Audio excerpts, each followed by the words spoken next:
Welcome to the Property Couch, where each week you get to listen to two of Australia's leading property experts. Bryce Holdaway, co-host of Location Australia on Foxtel's Lifestyle channel, and Ben Kingsley, chair of Property Investors Council of Australia and the 2014 and 2015 Property Investment Advisors of the Year. There are three important economic goals that Australians aspire to have a job, to support and care for your family, to achieve independence in your retirement, and to own your own home. All right, folks, you're on the Property Couch, where each week Ben and I bring you the insider's guide to property, finance and money management. And Ben, we just heard from the Honourable Scott Morrison. We did. Talking about the top three in Australia. Why did we start the podcast with that today? Well, the answer is really, really simple. It's been a big week in news this week around the property market. It has. And we thought that we were going to unpack a few things today because it's important that we revisit a little discussion that we've had previously, but also address what's happened today, this week, with OECD coming out with a report and a three-part series on 7:30 on the ABC. So it's going to be a big episode. It's going to be a big episode to finish off before we go into our summer series. But, we are. Yes, looking forward to that as well. All right. But I thought it's timely. Close out the year. Mm-hmm. Nice way to close out the formal part of the year. So I'm looking forward to this chat. Me too. But before we get there, Ben, today's Mindset Minute is something that you pinged a little note to me. Yes. From Lao Tzu. Hopefully I got the pronunciation right. And I think it's a really good message as we sort of are in the shadows of Christmas, Ben, because kindness in words creates confidence. So when we get around our family, we just sometimes it's good to make sure we keep the kindness in words there, Ben. Kindness in thinking creates profoundness. Mm-hmm. So be good to yourself and make sure that you feed your mind full of good stuff. And kindness in giving creates love. And I think that's really timely. So that was something you picked up, mate. Obviously resonated with you. I think it's really powerful. I think it's really poignant for this time of the year. Yeah, so I subscribe to a sort of thing called the School of Life, which was set up originally with an Australian and a UK gentleman. I think they set the first sort of school up over in UK, but we have it here in Australia as well, I think in Melbourne, and I think they've set up now around the world. So it's some really interesting stuff. They do workshops and different types of things, from things like meditation, what is love, learning about that, coping, all those types of things. So some really good life lessons to be had. And I was reading one of their bits of collateral and I saw that pop up there and I thought, there you go. Pinged it through to me, helping me out with my segment. I like that. So kindness in words creates confidence. My gift for you for Christmas. It was very kind of you, mate. Kind of you. So kindness in thinking creates profoundness, and kindness in giving, hence this, creates love. Beautiful. So, and giving isn't just about presents, is it, Ben? No, it is not. It is more than that. Acts of service, good deeds, kind words, just give it this festive season, this holiday season. So today, Ben, we've named the podcast today, we warned you to prepare for winter. Did you? Question mark. Yeah, I like it.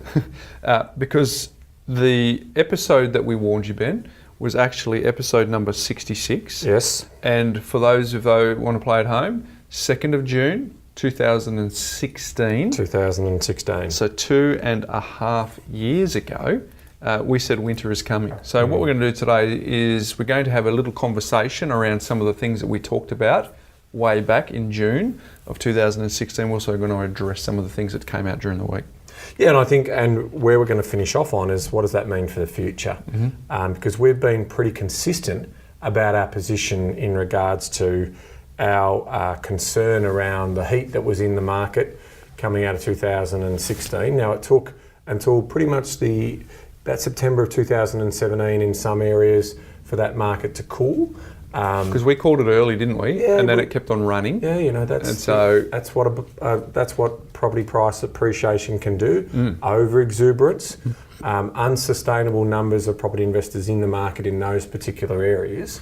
Now we are obviously naming Sydney as the main sort of marketplace where this is talking to. So if you're in Perth and you're listening to this podcast, you're going, well, our property prices are down 14% since 2011, right? We've seen no growth at all, and other markets are similar. You know, Darwin's down even further than that. So we are talking about markets that have had over Sydney case, over 70% growth, and we're just now starting to see Sydney give some of that back.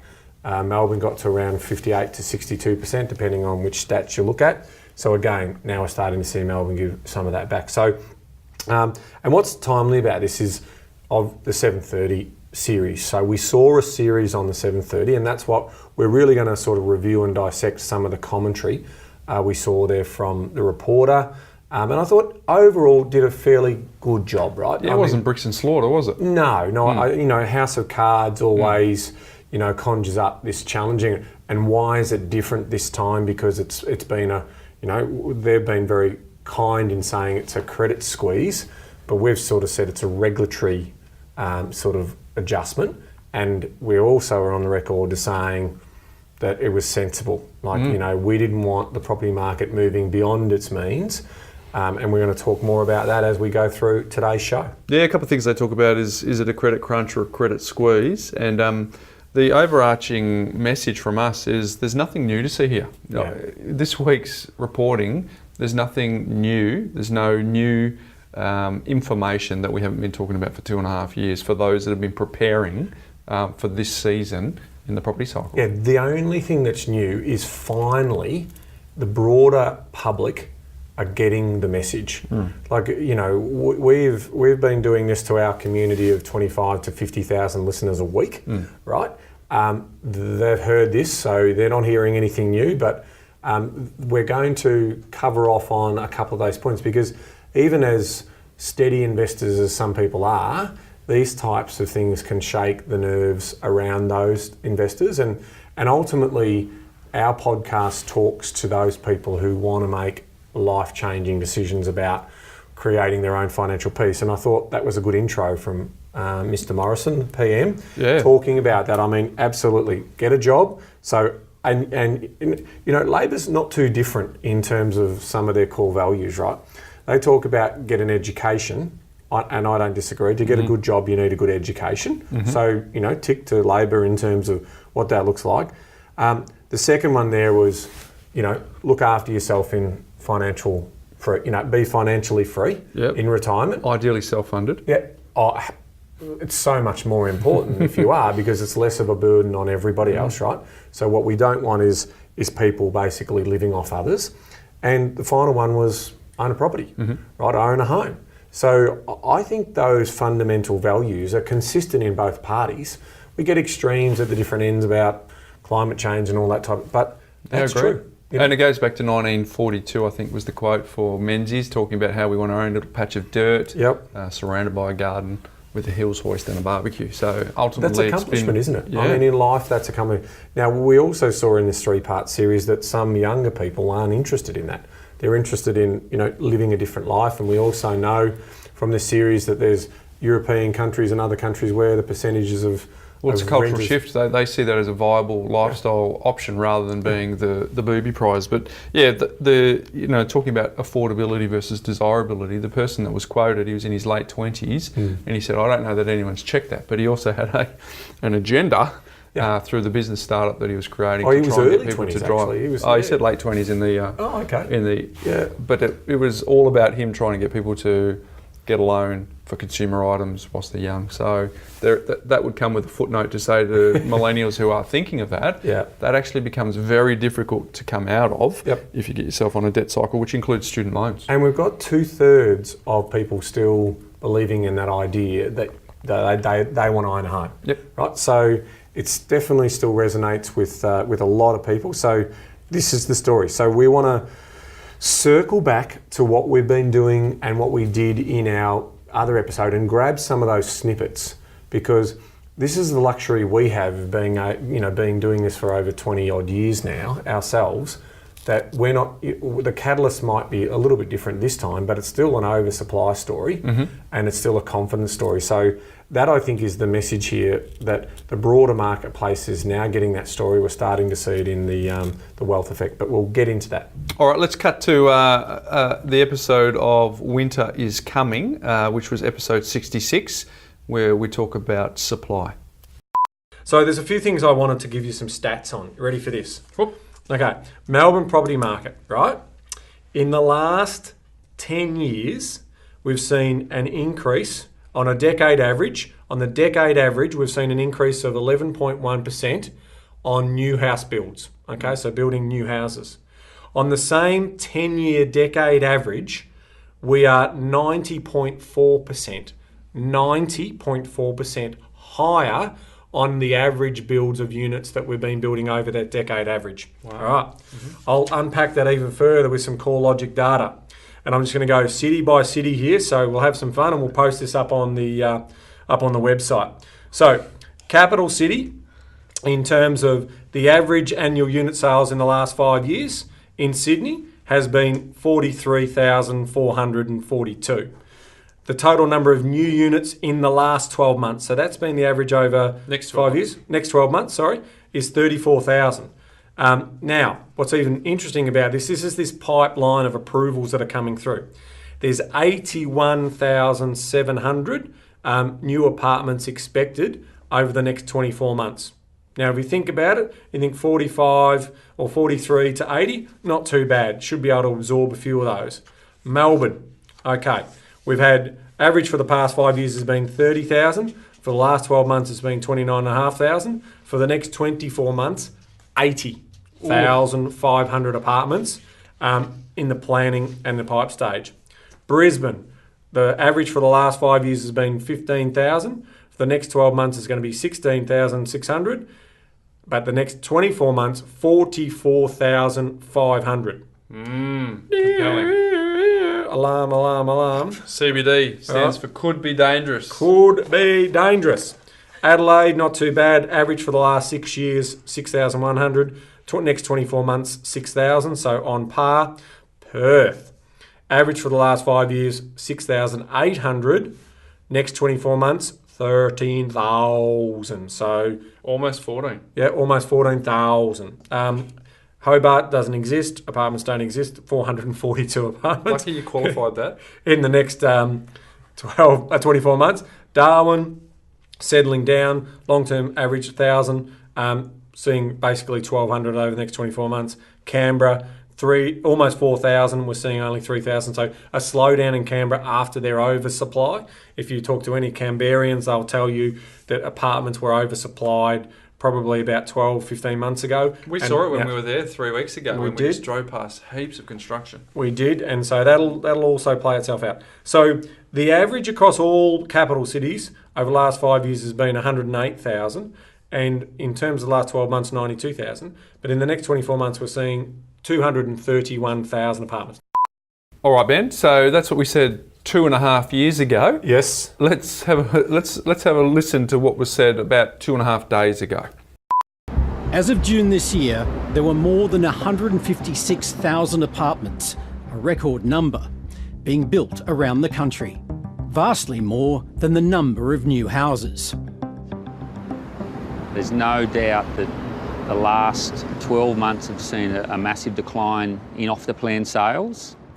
The view from Luke Berry's Waterloo development reveals a Sydney skyline seemingly propped up by cranes on apartment construction sites. All right, so Ben, that was, just for clarity, that was on the ABC's 7:30 report this week, so yes. It was just an excerpt from that. But what it showed was a little bit of prophetic discussion 2.5 years ago, because as you rattle through that data, you could see that forward-looking, it wasn't rocket science. And now here we are 2.5 years later, it's come to fruition. And not only is there an oversupply, but it's having flow-on effects for people who can't get finance through a credit squeeze, who are not able to get enough deposit in some cases. The valuations are actually coming low. Mm-hmm. So everything that's around that oversupply is meaning that some people right now are taking really, really deep breaths around not having prepared for this moment. Bryce, you're right, and we're not done yet. Like, ultimately, the data was showing around 160,000 apartments. We are still talking about, there's still cranes everywhere in Sydney. Mm-hmm. So there's still going to be all of those apartments that are going to have to settle. So I can understand why, and having lived in Sydney through the 2001, 2003 boom, and then the subsequent correction from 2004, 2005 around the number of people who had undervalued off-the-plan apartments, because one thing that we need to make sure the listeners understand is a valuer cannot use another off-the-plan apartment valuation to justify their comparative sales. No proven track record. They can't. They have to use an existing property that's been sold. So you can imagine how challenging that's going to be for valuers if negative gearing changes and they've got new and old. So some of these apartments aren't going to val up in the first instance. And some people's strategy has been to go on low deposits, hold on to these properties in the event that they're going to flip them. Yep. Well, they're in for not only a rude shock because that's not available to them to make a profit, but in some cases, people, if they can't, if the value of the property is lower than the contract price, not only do you have to kick in the agreed upon 10 or 20%, but of the lower amount is what's going to be lent to you. So the difference has to be made up through cash reserves, through hopefully having some equity of your own. And in some cases, people have to scramble with other people, friends, family, relatives, to try and just stump up the cash so that they don't walk away from a deposit. Well, and the developer suing them for any difference in the price that they agreed to that they eventually sell to, they've got to make good. This is nothing new from what we've been telling our listeners. For 2.5 years. Well, for longer, isn't it? Like we've always said, we've had issues with the risk of oversupply in off-the-plan purchases. And here we are, we're talking about 2016, June of 2016. Let's go to a couple of those stories on the 7:30 report. We're just going to hear the audio, and we want to acknowledge the 7:30 report for this audio of two examples of people who have bought off the plan and what their story looks like. It's a stretch, isn't it? Yep. Financially, it will be a stretch. Yep. Yeah. Mark and Samantha Burgess bought an apartment off the plan in one of Luke Berry's Sydney developments in 2016. The couple has taken a double hit, bitten by tighter lending and the fall in property prices. Initially, they were told they needed a 10% deposit on their $1.65 million purchase. Because the bank pulled out at the last minute and we had to find another bank.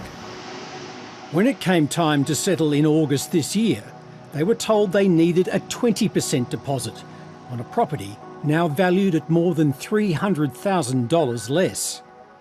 And their ability to repay came under intense scrutiny. When you committed to this property, Yep. the bank was happy to give you the money. Absolutely. There was no question at that point in time that there was an issue. And then things changed. Absolutely. And that's what's has really hurt, is what we've had to go through since then. My whole salary goes to the mortgage, and even just getting that 20% together, it hadn't been for friends and family coming to our aid, we wouldn't be here now. So you almost couldn't settle. No, we're on the verge of losing deposit and losing the property.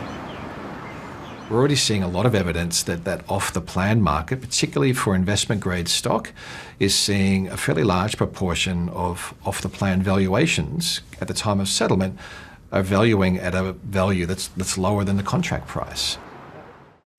So Ben, there's an example of someone who is experiencing, and that's for them to live in, Ben, too, not just as an investment.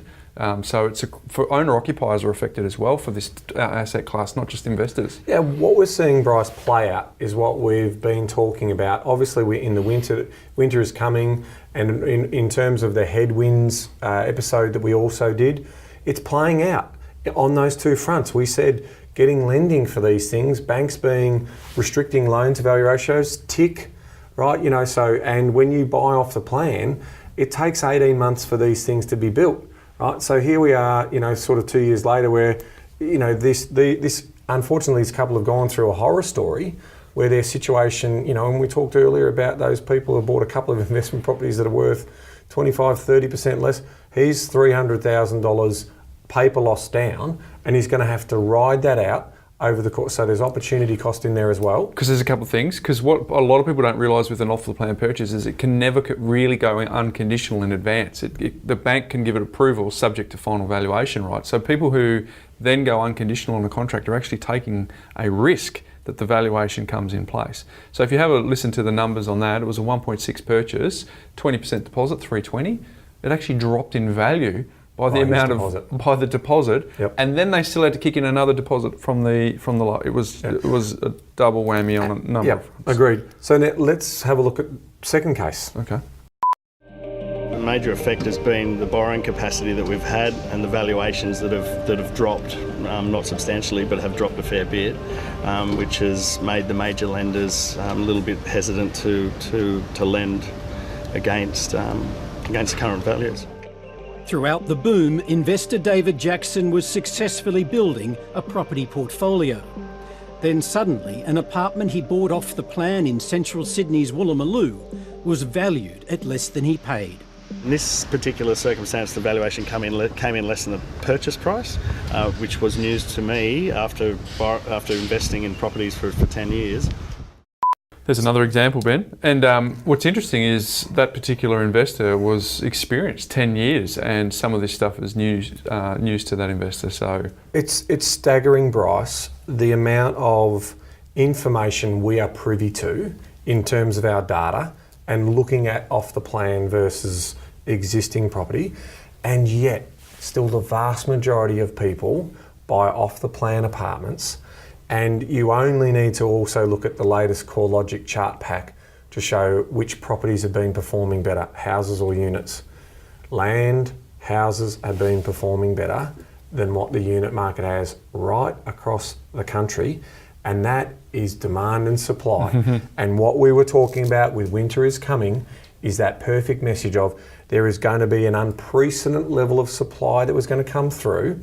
And when we saw lender investment activity in New South Wales hit 64% of all new lending, we were putting our red flags up and saying that is unsustainable. Yep. And so, yes, we've had this credit squeeze. It's not a credit crunch because a credit crunch is a GFC.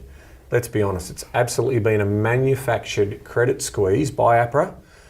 But now we've said it before, enough is enough in terms of they're going to have to look at that, because we don't have systemic risk anymore in the system. But they probably want to wait until they see investment lending return back to their long-term averages, because we're still a little bit elevated. there's still a bit in the tail, isn't there? That people, it's not as if, the sentiment's changed, none of these transactions have to get closed out. They do. So, those people who are closing out those transactions, they're the ones that are keeping one eye open at night. Yeah, and those transactions are going to close out still up until probably mid to late 2019. Yeah. So that market, and this is what we wanted to talk about, that market has been under extreme pressure. So when we talk about some properties are more susceptible than others to poor performance, the one that just consistently keeps coming up is new off-the-plan apartments. And we cannot stress that enough, and we'll do more in terms of bringing data stories next year. And I realise that employs a lot of people, right? But at the end of the day, our job as educators in this space and as professional analysts and advisors is about getting return on investment.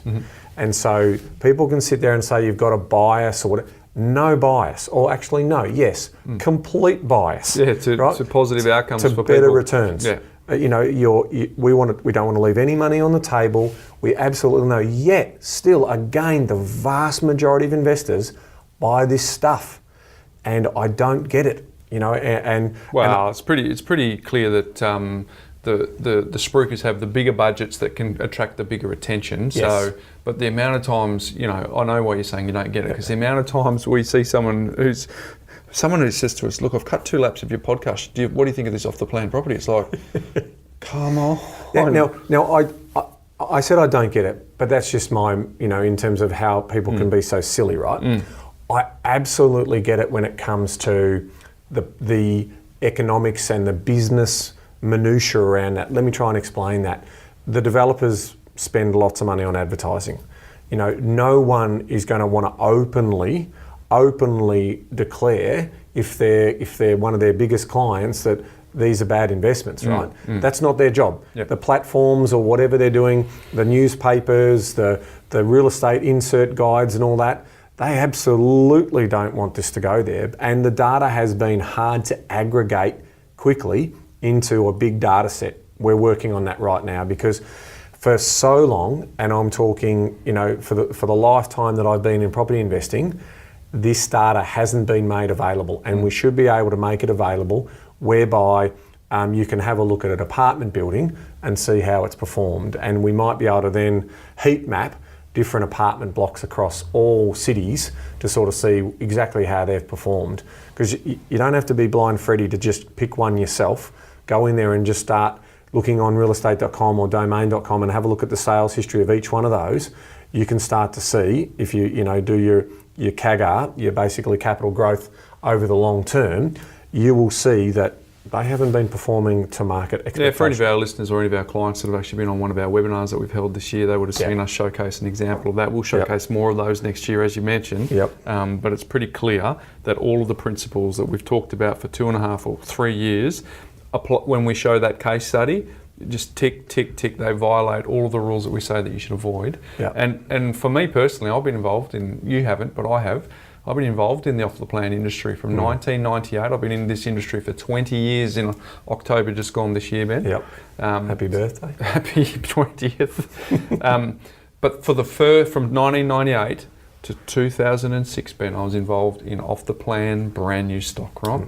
Back when Perth's median price was $158,000. So hand on heart, I was an enthusiastic amateur, and the people that have bought stock was closer in and they've done okay.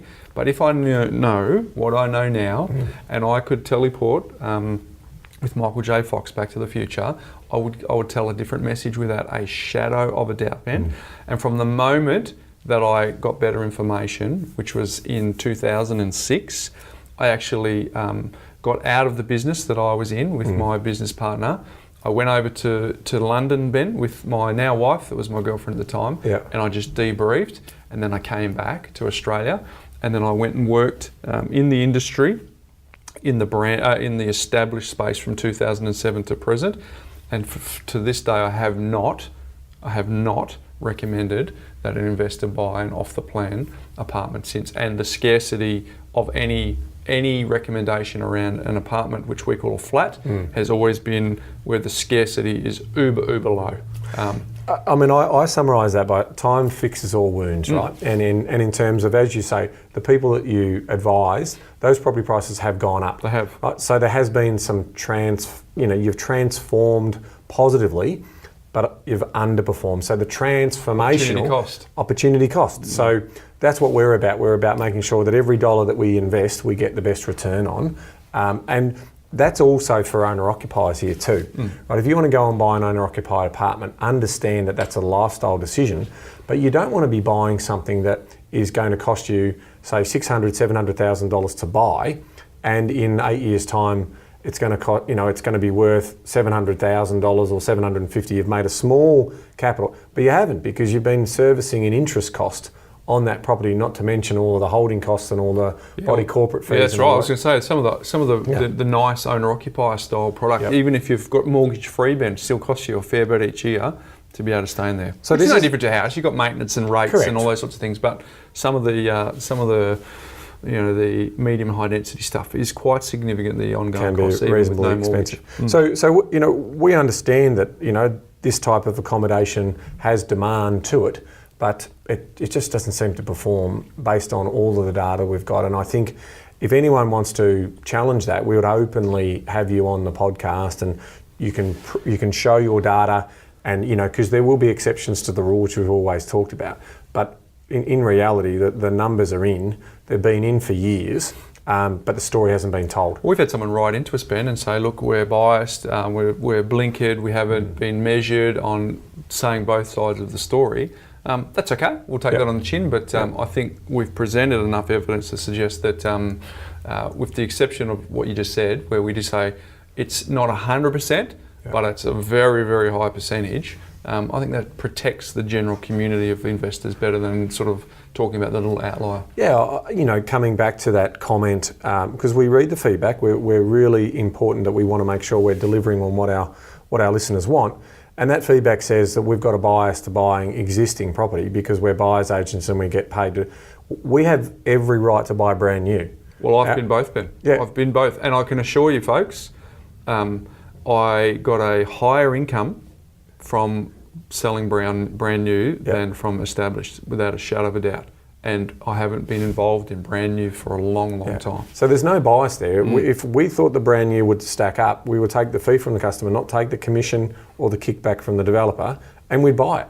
You know, if we absolutely believed that it's going to perform and it doesn't. We talk about being the insider's guide here, Ben. There is a saying within the industry that the guys who can look, you know, if we catch up with our colleagues over a lunch when no one else is listening, there's a conversation around pride versus profit.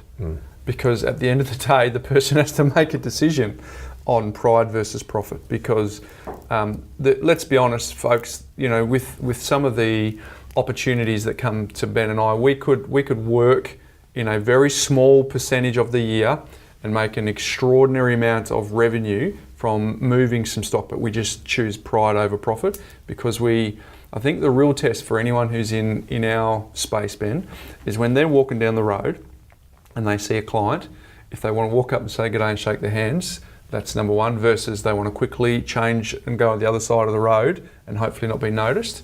That happens a lot. The latter, that is. So okay, so I think we've unfortunately kicked off the plan a little bit hard today, but it's important that we focus on it. I want to move now to some, you know, as we're dissecting the 730 stories, I want to now move into you know, how the media is now penetrating the broader market and it is on everyone's lips.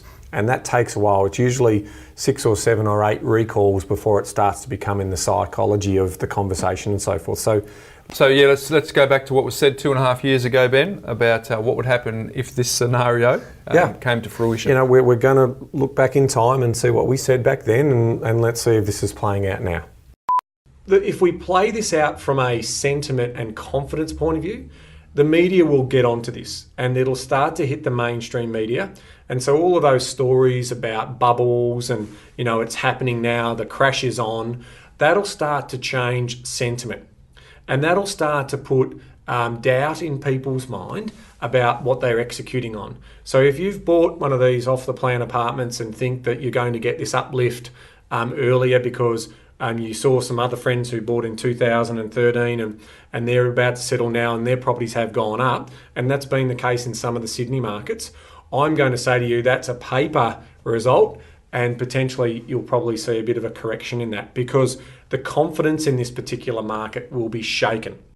That was a little prophetic there, Ben, and it was this week that actually came to fruition, didn't it, because of the fact that there was just the volume, because really it was about Sydney folks having lots of negative headlines, but now it's sort of come across the entire market of hearing this negativity, and it played out just as you said it would 2.5 years ago on the 2nd of June 2016. Well, I think also what it's doing, Bryce, is where we would have thought Brisbane and Adelaide would be running harder, because they're in positive, just like Hobart is, I would have thought they would be running harder now, right? And so because the mainstream media is based out of Melbourne and Sydney, and the news feed and the 24-hour news cycles coming out of those centres, that is affecting some of the performances in those markets. We would have thought those markets would have run a little bit harder because traditionally that's what they've done. So, I mean, this is we've been here before, right?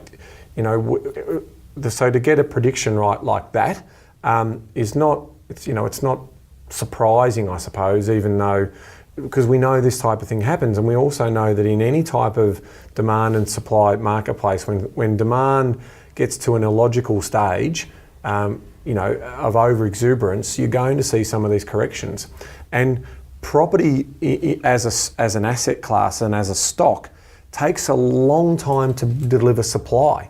So we've now seen, back then I was worried about the ramp up of supply, and that's now played out. So now we're in this story of, and again, if it bleeds, it leads from a media point of view, and the property market is now bleeding. So it's leading in terms of news stories, and it's clicking through, and everyone's now worried about the value of their home, and what plays out after that is, the story that goes into the wealth effect.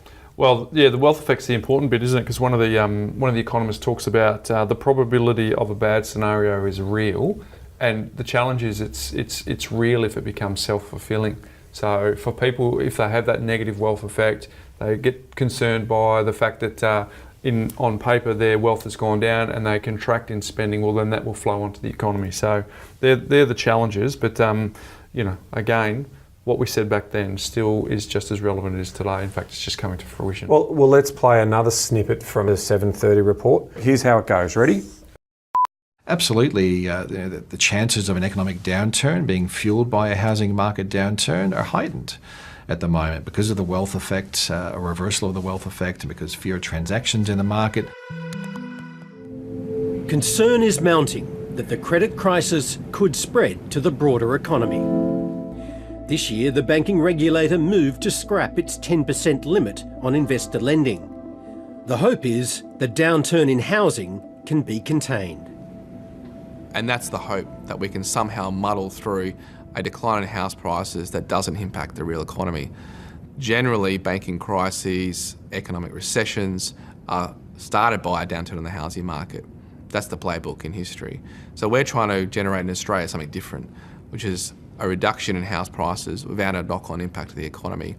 If we can do that, we're all winners. But the probability of that happening is very low, in my opinion. Well, so there we go, Ben. You had a couple of grabs there. One was from George Tharanow, who's the UBS chief economist, and of course Tim Lawless, who we've had on our podcast many times. So there's number one, and the journalist sort of telling that story. Mm-hmm. So talking about clearly, what's happening with the correction, and talking about the wealth effect. But let's cut to 2.5 years ago to a little section of our podcast where you had a little bit to say about this. So how big is this correction going to be? This is interesting for us. The reason why I say it's interesting is because we haven't seen interest as low as what we've seen them right now. So, if interest rates were higher, it would be pretty messy. It's still going to be really messy in some pockets of the market where people get into a negative equity position and they are forced to sell, or they have to move into it and then rent their family home, or whatever it may be. I mean, that's the sort of stuff we saw in the Docklands many years ago, and it's happened on occasion at the end of the boom in 2004 in Sydney as well. So because we're in this low interest rate environment, we still think that it may not be as chronic as what we've seen in the past.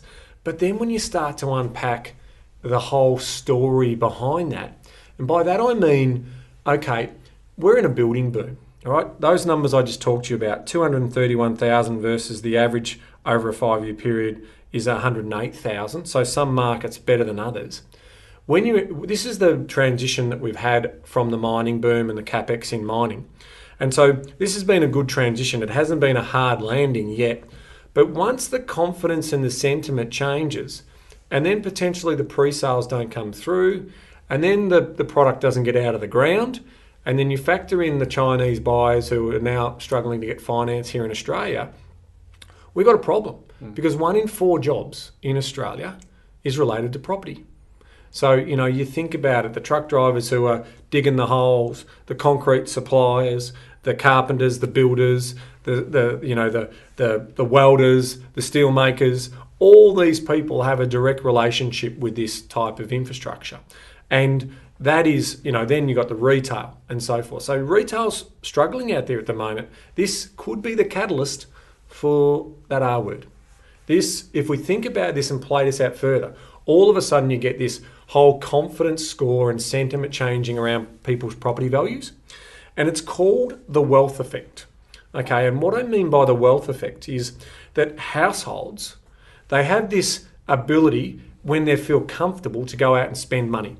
Discretionary spending, usually. Not necessarily just on the home, but if they feel okay, job security's there, house is going up in value, life's good, let's go out and enjoy ourselves, whether it be go and have a dinner with the family, that's discretionary spending, or go and buy a pair of shoes or a new golf driver, whatever it may be, that plays on. Now, when you see that change in confidence occur, this wealth effect starts to kick in, and that is, I no longer feel as wealthy as I used to, okay? And when I don't feel as wealthy as I used to, I stop spending. I stop spending that discretionary spend, and that's flow on jobs, and that's GDP. Now, we only need 2 negative quarters of GDP, and we're in a technical recession. All right. So, what is then playing out potentially over the next 18 months, 24 months? And I'm I'm cautious that we're going to go very close, if not into a recession. I'm almost positive, and I'm putting myself out on a chopping block here, but if we have Labor get in and they introduce a negative gearing policy, you're going to see, because everyone starts to learn that the dud investments in property are high-rise and medium density accommodation or house and land packages. Once they start working out that they're dud investments, people aren't stupid. They're not going to chase a tax deduction and get a bad investment. So once more and more data is released on, how well that block's performed or how well that high-rise, because that's coming, because we've got the sales history of every one of those properties. So that data will start to be released further and further, and people will start to see that what we're saying is true. They'll start to say, well, I might put my money somewhere else. Now, the irony of that is they're going to put their money into the stuff that we try and buy, which is existing properties in good locations, close in, scarcity value, owner-occupier appeal, and investment grade. So, just by doing this podcast, we're putting more competition in the types of properties we want to buy for our clients. We're happy with that because we want to see everyone have smart investments in property.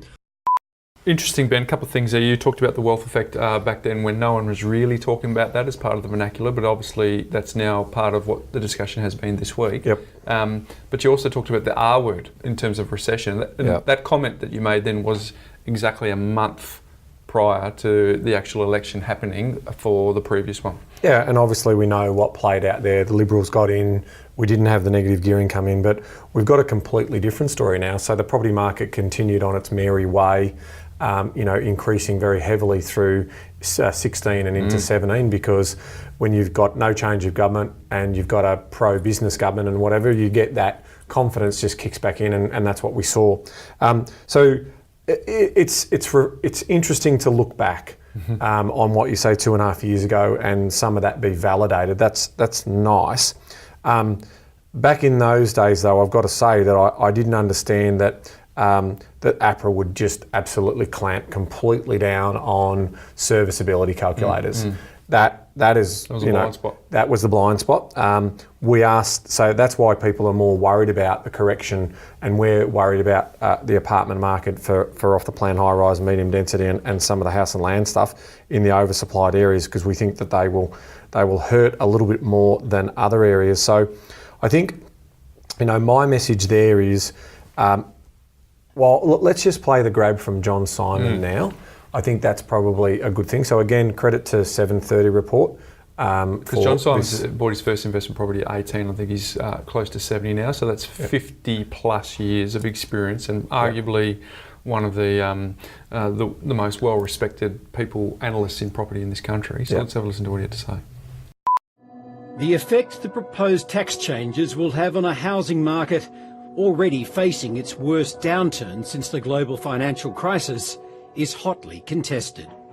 It could tip Australia into recession. And I don't want to throw up a big balloon here, but I'm saying you've got to treat negative gearing very carefully and do your homework to work out what the ramifications will be.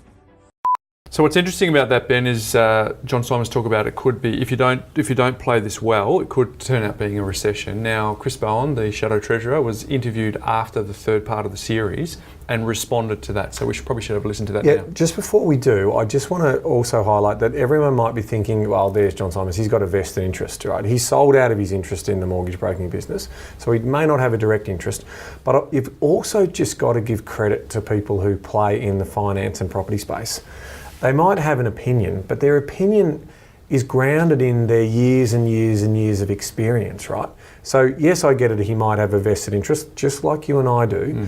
But when someone says, you've just got to be very careful in terms of what this can do for you, the politicians should be listening to that, because these are the subject matter experts who know what's going. So let's go to what Chris Bowen's reply was.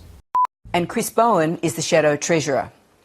Mr Bowen, let's start with what's probably the most controversial statement in that package, which is John Simon's statement that changing negative gearing might tip Australia into a recession. Well, not only does that have no basis in evidence, it's also, frankly, irresponsible. And it's one thing for John Simons to say it, but the Treasurer referred to that last week as well, which is deeply irresponsible for a Treasurer. Now, of course, what we're seeing is some softening in housing prices already, but let's take that in context. Around the country, between 2012 and today, housing prices have gone up by 40% and have fallen now by 4%. So yes, there's some softening, but let's keep it in context. And Labor's reforms are carefully designed, fully grandfathered, so that no existing investment is impacted in any way, which was designed carefully to avoid any shock to the system. So, obviously, straight to the right question, which is this wealth effect going to flow into the broader economy? And I think it's the right question. And Chris has played a straight bat. Mr. Bowen has played a straight bat. And what he's basically said is the property market has increased by 40% since 2012 and only fallen 4%. Well, that'll be good news to my parents over in Perth to know that the house is driven by 40%. Yeah. So it's not talking about the whole market. No, so this is what happens, right? You're going to get these generalised statements in this debate because there's sound bites, because there's not a lot of time to talk about. Well, guess what? On podcasts, we've got plenty of time to talk about this. So, as an example, since 2011 to currently right now, property prices in Perth are down 14%. Now, they're not enjoying that. So, what is this negative gearing going to do for people, for housing affordability? Now, I want to pick up on that, but I also want to pick up carefully designed so it won't impact, so obviously grandfathered, right? So they've thought about the grandfather piece, but that's not true, right? So I want to fact check Chris Bowen on this in regards to, there's been no reports, Grattan Institute, Riskwise, all of the other modelling that's being done has not suggested that changing the negative gearing policy will increase property prices. They've all come back and said that property prices will fall under this policy, already in a falling market where sentiment and confidence is low. So to sit back and tell me that, that this won't affect existing investors is simply factually incorrect, because those investors have made their investment decision based on long-standing tax principles that they didn't think were going to change. So if I bought a property in 2013 or 14 before Labor announced this radical policy, it's a material change. It's a material change on a system that's had over 100 years of being in place. And it's definitely going to impact on existing grandfathered clauses. The only thing he's talking about there is the tax treatment won't change, but it's absolutely going to affect the valuations of some of these properties because of two market system. So a secondary market is not going to be as strong as what the primary market was in some areas. So obviously Mr. Bowen doesn't get a right of reply, so we would welcome him to come onto this podcast at any time leading up to the election to answer some questions, to put his position forward to the 25 to 50,000 people a week who listen to our podcast. So please do that, Mr. Bowen. It's an open invitation anytime you want to come on. We'll come to you. Yep, we'll come to you. We'll sit down. We'll even give you the questions if you want to vet the questions before. Like, this is the point in terms of if we're going to have a debate about this, given the significance of it and the potential recessionary nature of the policy, because it will give people some lack of confidence in terms of what's going to happen, and no one perfectly knows with what's going to happen. So that's the first point I wanted to make with Chris. So let's go to what the second piece of that interview was. Just going back to some of the other factors affecting the market, we talked about reduced credit supply. It's partly being driven by banks being more conservative, but also by those tighter lending controls. Do you think it's time to reconsider those controls? Are they actually having too much of a negative impact on the market? Well, ultimately, of course, that's a matter for APRA as an independent regulator. They would be independent under us as well, and they would make their judgments. I'd make this point, though, Laura. Part of the problem is that all the pressure's been put on APRA. APRA's been given the entire job because the government hasn't been able or willing to deal with the tax concessions. That has meant that when the market was clearly heating very strongly, the only weapon available was APRA's prudential regulations. So Bryce, this second piece from Chris Bowen, again acknowledging the 7:30 report for this audio, he talks about the only weapon. weapon's a really strong word when you're trying to. So what he's trying to say, without saying it, is the market's moved up, in his words, 40%, but he wants to bring it back down. And that's not only going to affect property investors, but it's also going to affect owner-occupiers. And I don't believe that this is the only weapon in the arsenal of an independent body. APRA did the right thing. We've acknowledged that. But governments can play a role, and tax review can be a big part of that. So negative gearing's on the table. It's just this policy, right? It's just this way in which they've crafted this particular bit of policy. So what else can they do? They could do lots of things around affordable housing. Okay, so they can start to look at making more affordable homes in areas where people are wanting those affordable homes. They can certainly do more about shared equity. So a shared equity scheme, I've acknowledged, talked about it before, we've acknowledged governments. We think that could be a massive way, because the biggest barrier of getting into the market is the deposit, right?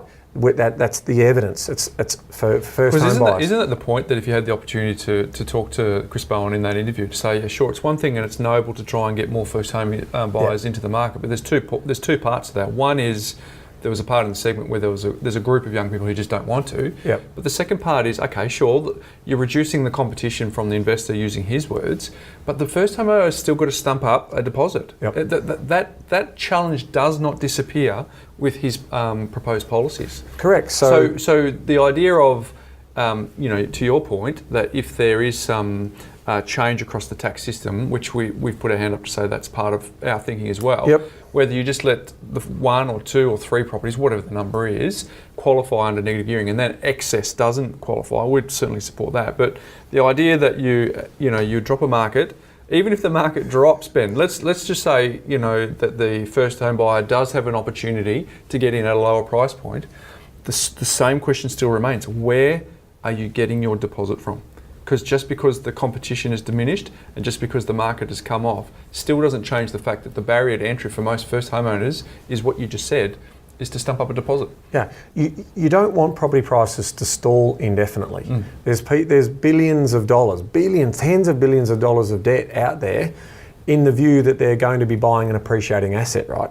So there are some very vulnerable people in the bigger cities, namely individuals, individuals with children, so single people with children. That's tough, right? It is, no doubt, it's super tough. So a policy that could help, rather than these incentives of reducing the stamp duty or these one-off grants, why not be sensible about saying, because double household income people can still buy property, right? It is still affordable. I could still show you properties in the city that are selling for under $400,000, right? I can still show you house and land packages out in the burbs that are still under $400,000, right?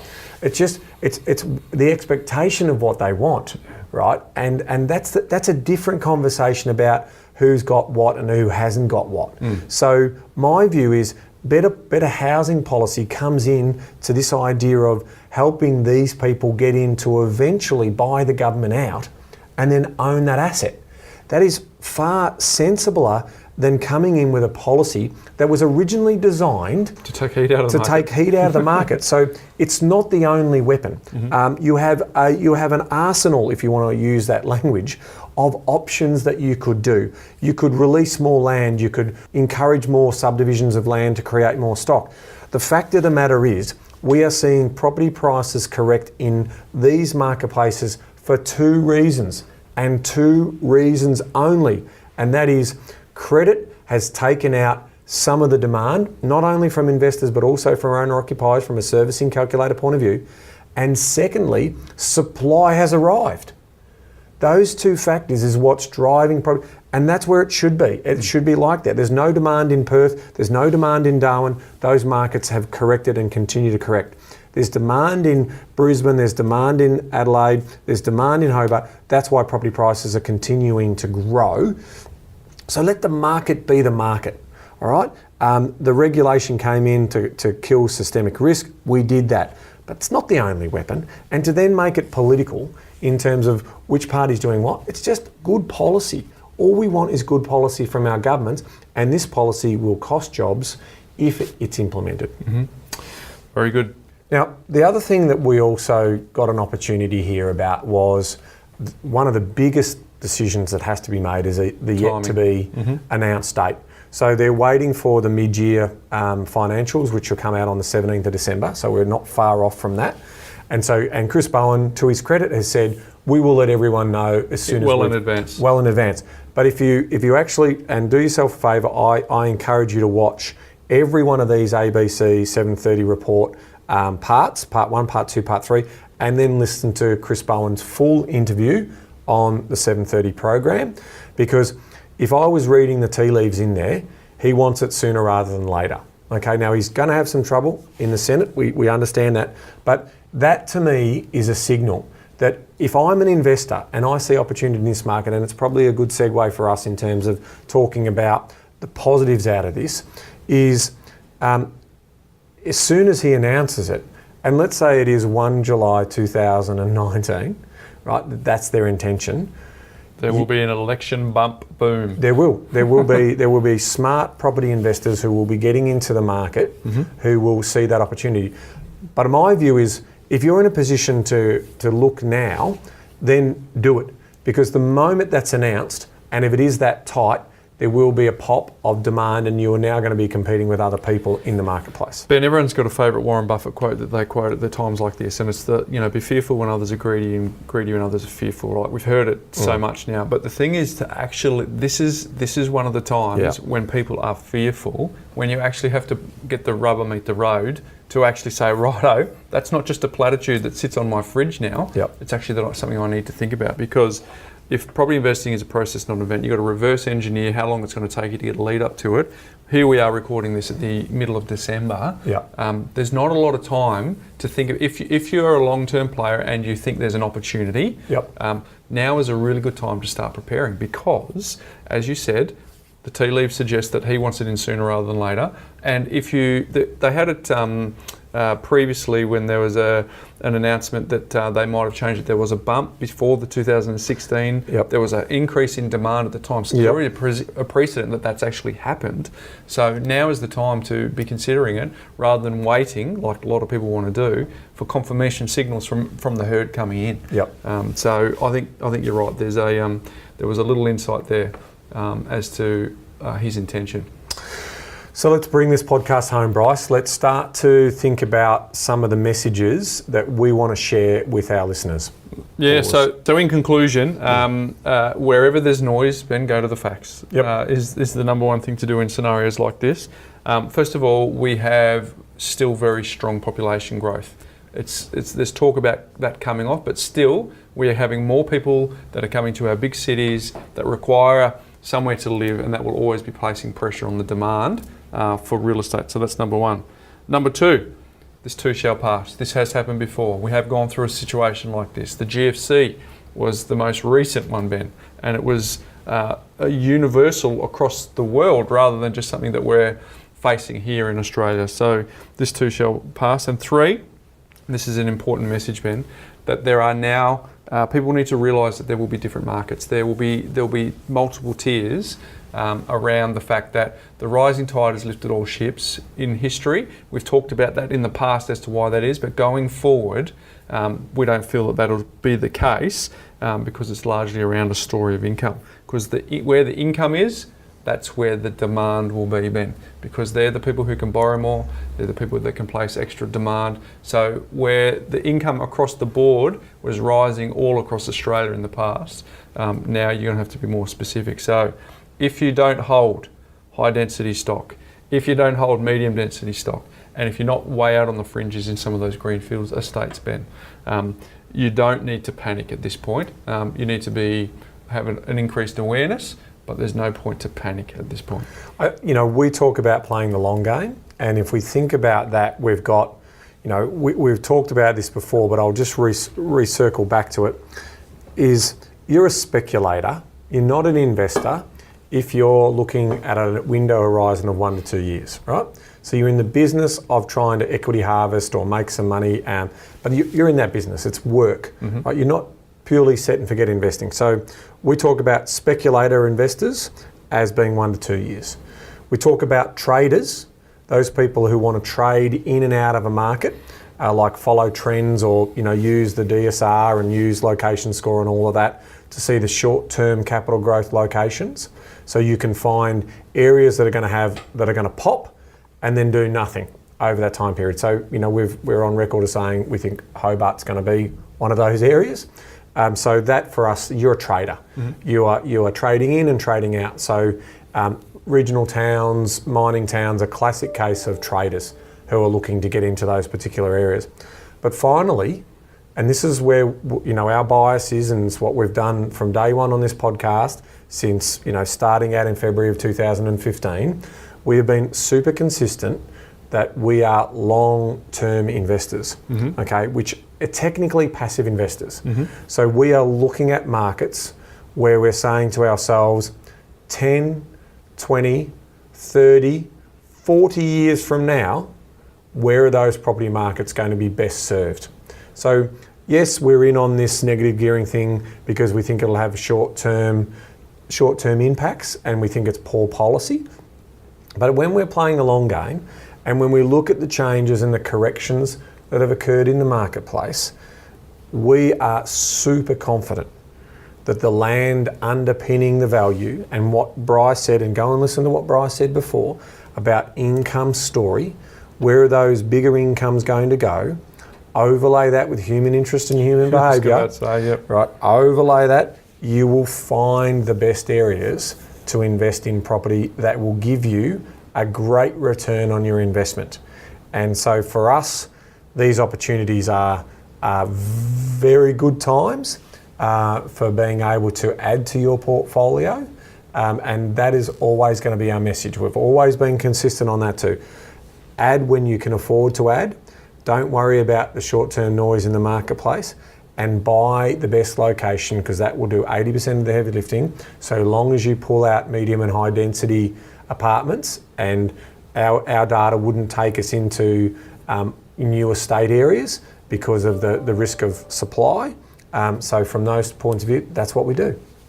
Well said, Ben. So just to reiterate that, if you're a speculator, that's 1 to 2 years. If you're a trader, that's 2 to 5 years. And if you're an investor, it's 5+. And keeping in mind, we think short-term, passive, long-term investors are up to 10 years, Ben. Medium-term is 10 to 25, and long-term is 25+. So for those of you that are speculators, we'd question if now's the environment for that. But if you're an investor with a short, medium, or a long-term, ideally medium or better, well then, as Ben said, it's a really good time. I always think if I was to rewind going through the boom that Sydney and Melbourne have just had, and I go back to what before it started, what would I want to pick up? I'd want to pick up the very best A-grade properties that I can and then ride through that. So now, at some point in time in the future, there will be another cycle that comes through and you want to be holding these properties now whilst you can. So that's been really helpful, Ben. Obviously, we've used some of the audio from the 7:30 report. You've circled back and suggested that people go and check that out. They can check that out on ABC iView app, Ben. That's very easy to get a hold of that. And Bryce, they've got a little mini site that they've done using CoreLogic's data. Cool. They've got some little heat maps and they've got the corrections of the past.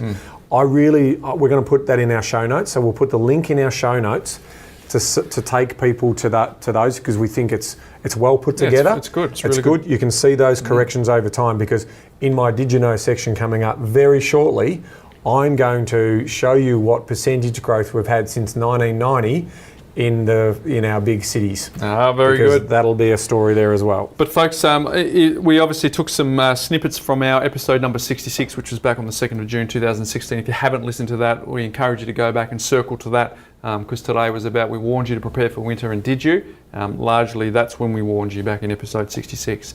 Ben, my life hack today is largely, again, with the Christmas in the shadows of Christmas. Yes. Lots of people at home taking a break.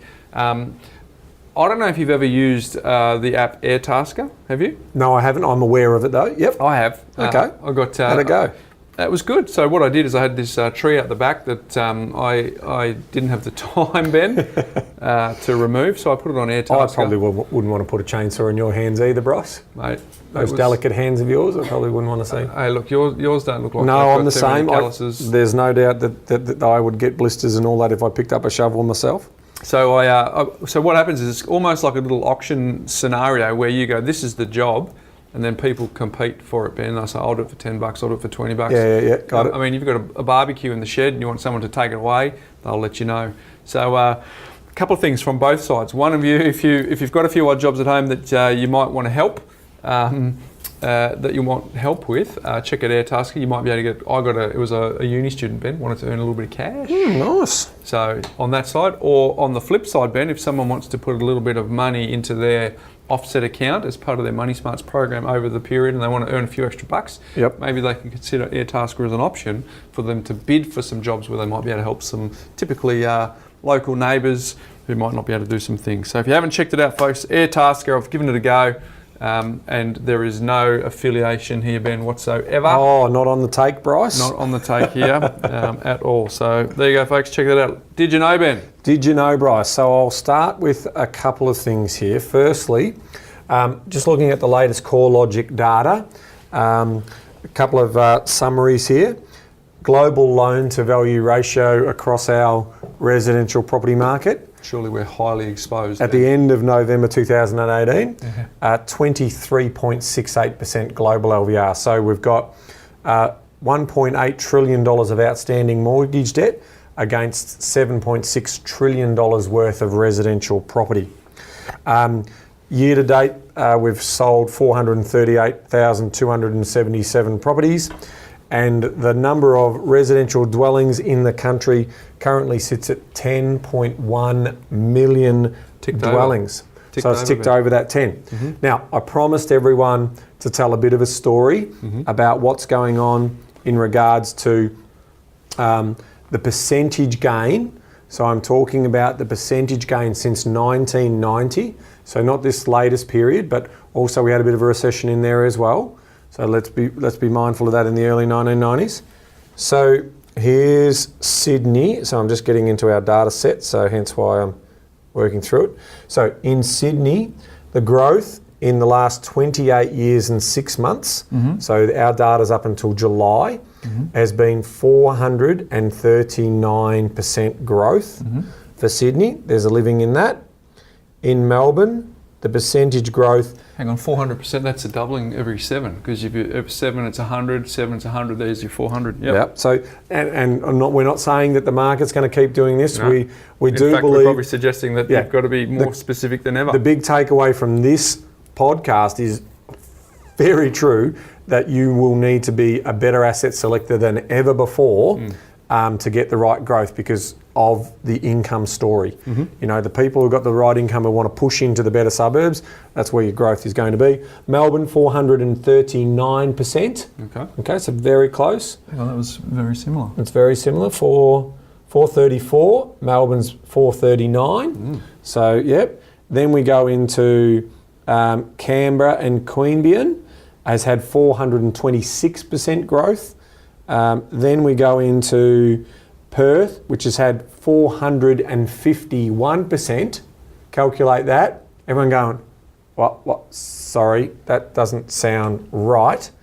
But as a percentage term, absolutely it's right. So Perth has outperformed in terms of, but again, we don't buy the entire city market. So, but that's fascinating considering what we talked about earlier with a 14% decline. So you can see that in the data. So that's an interesting one. Then we go to Brisbane, 374%. So still a living in that, but underperformed a little bit. Then we go to Adelaide, 333%. Hobart has been 435%. Well, so all of them have doubled 4 times, Ben. Yeah, and I'm trying to find Darwin in here. I've just got to try and pick up. Okay, now Darwin, Bryce, we only have 19 years and 7 months.